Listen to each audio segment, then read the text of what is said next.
FCT Abuja went to you standing back.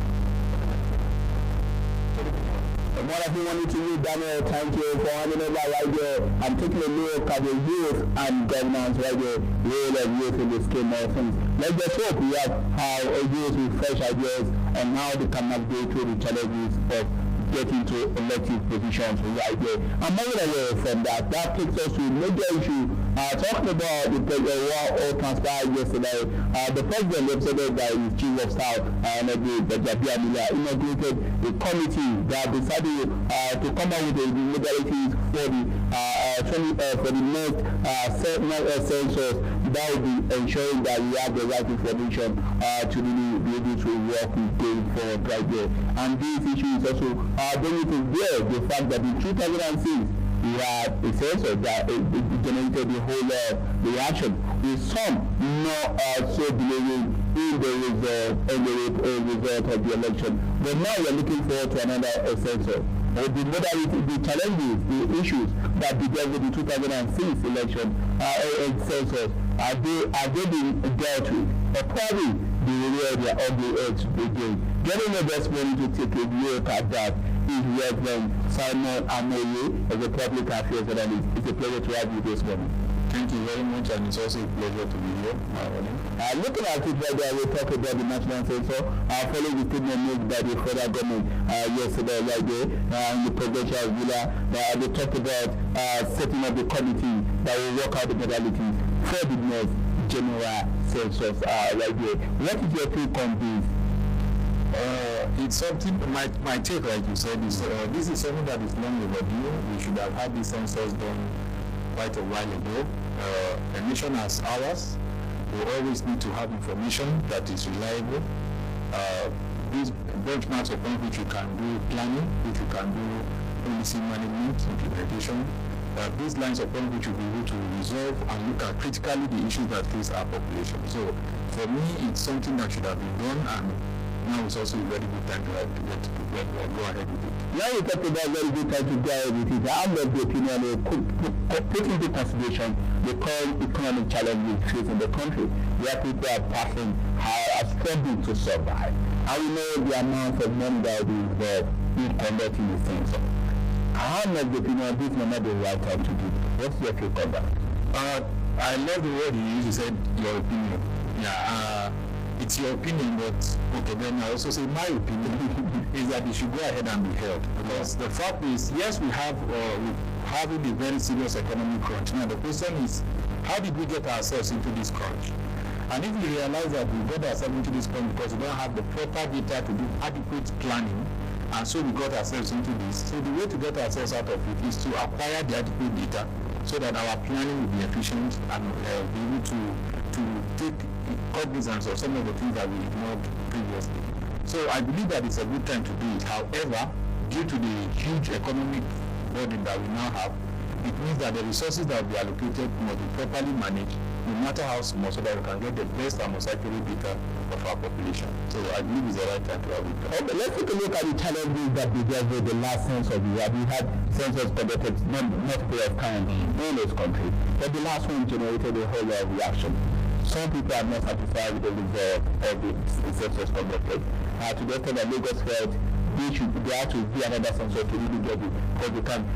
Do you think these challenges have been properly dealt with as we are looking forward to conducting another census? We do know where they are hungry audience again. The fact will always be that looking at the way Nigeria is structured, from the way it was formed to the way it's structured and the way it is going to be, every time we have a census, an election, or whatsoever that have to do with national coverage, we are always going to have these issues until we accept the reality. We cannot continue to hide our heads in the cloud and assume that these things will take care of themselves. We must come to a point as a people where we tell ourselves we must accept reality, we must accept the truth, we must accept what is on ground. We cannot continue to work on abstract or what we think. What was the reality 5 years ago is not necessarily the reality today. Talk about 10, 15, 20 years ago. So it means that we must accept the fact of what we have.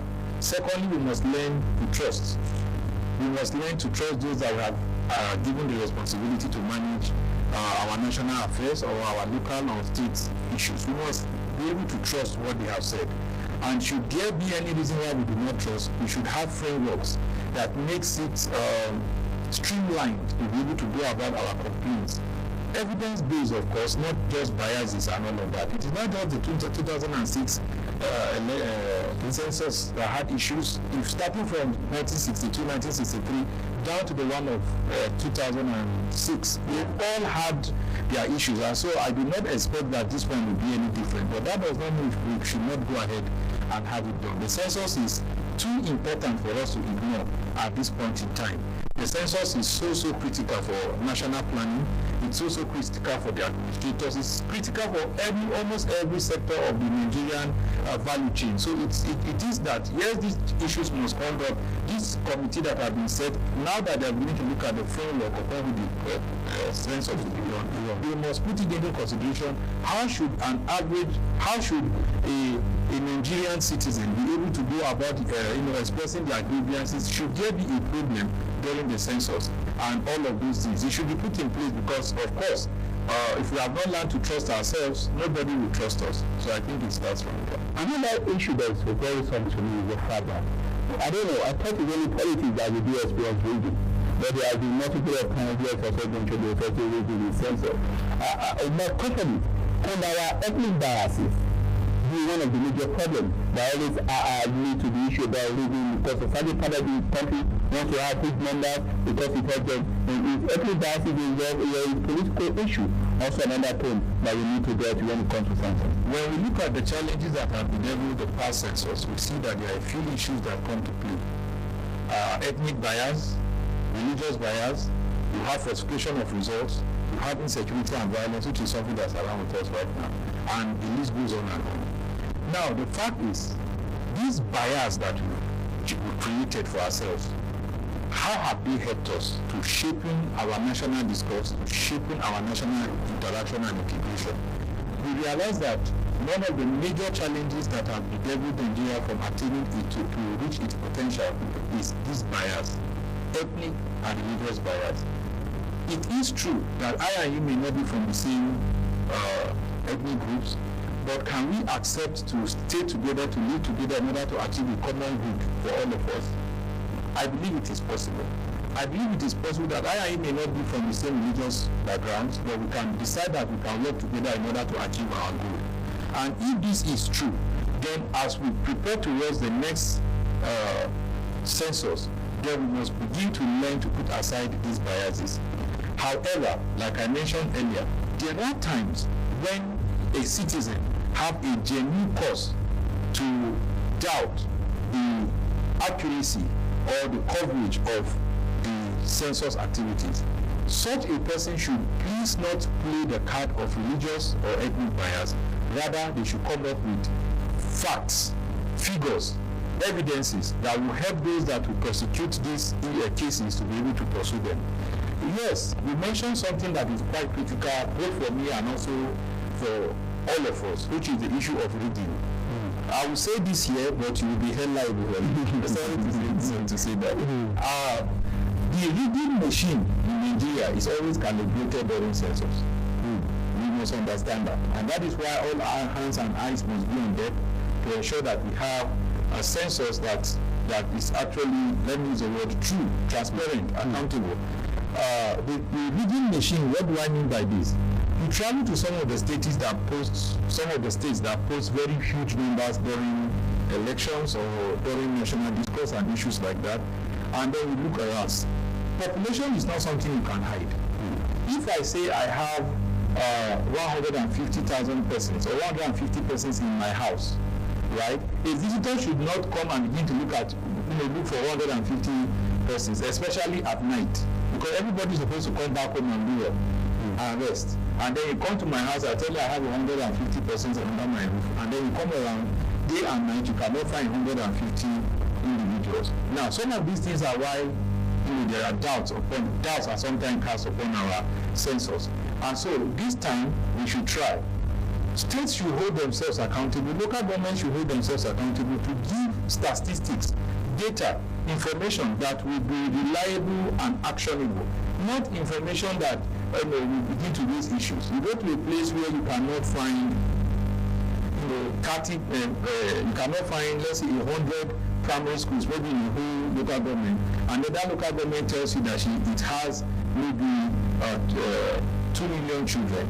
Now, for sure, I don't need a rocket scientist to tell me something will actually be going down too well. So some of these things, as a people, must make it a point of duty to avoid as much of this as possible, so that those that look at our results after our census will have confidence in it, and then those that are preparing to use census as a benchmark in order to rig elections will lose that leverage. So we should not allow that to continue, so that whatsoever thing that we do should be dependable enough. We should be able to trust us enough, especially for this. Let's go back to issue. Let's go down more low. Let's go back to what happened in 2006. After the National Population Census conducted the census in Nigeria, which received a whole lot of criticism because a lot of people didn't believe very valuable results are. That led to Lagos State conducting their own parallel census, because they felt the number given to Lagos State at that point in time wasn't correct. It did not meet up to the current reality at that point in time. We're looking at it. Instead of we having a general population census, can states not conduct their own census? Or do you think there have been some challenges in the state side to conduct their own census? The same issues that we have at the national level, we must also appreciate that it exists at both state and local government level. The same biases, the same funding challenges, the same manpower challenges, the same equipment and technology challenges that you see at the national. Even if you tell a local government to conduct a census, you will still have the same issues. You will still have those that will contest the result. You will still have those that do not believe all of that. But I think it would be good, even encourageable, that states and local governments should conduct their own census for planning purposes. You cannot be planning for spirits, you cannot be planning for trees, you cannot be planning for all of that.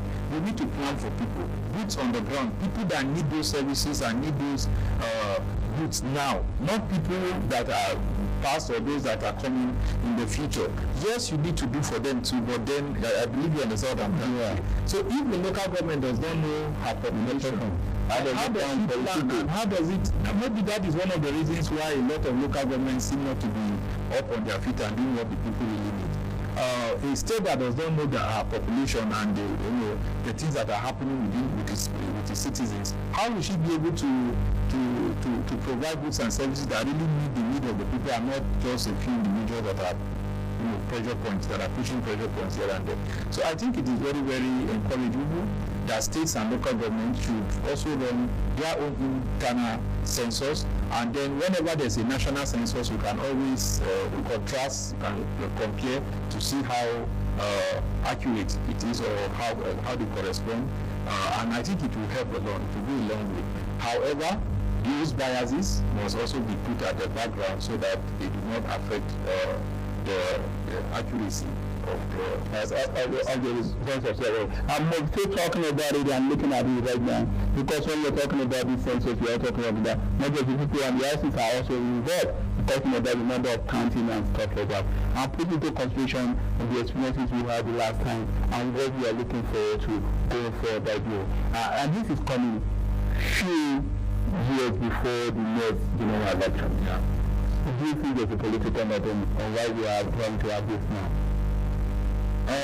Just know, as far as we are human beings and we are in the flesh, there's always a political undertone. There is no two ways about it. There's always a political undertone. Either for general purposes or for specific or individual interests, there's always one.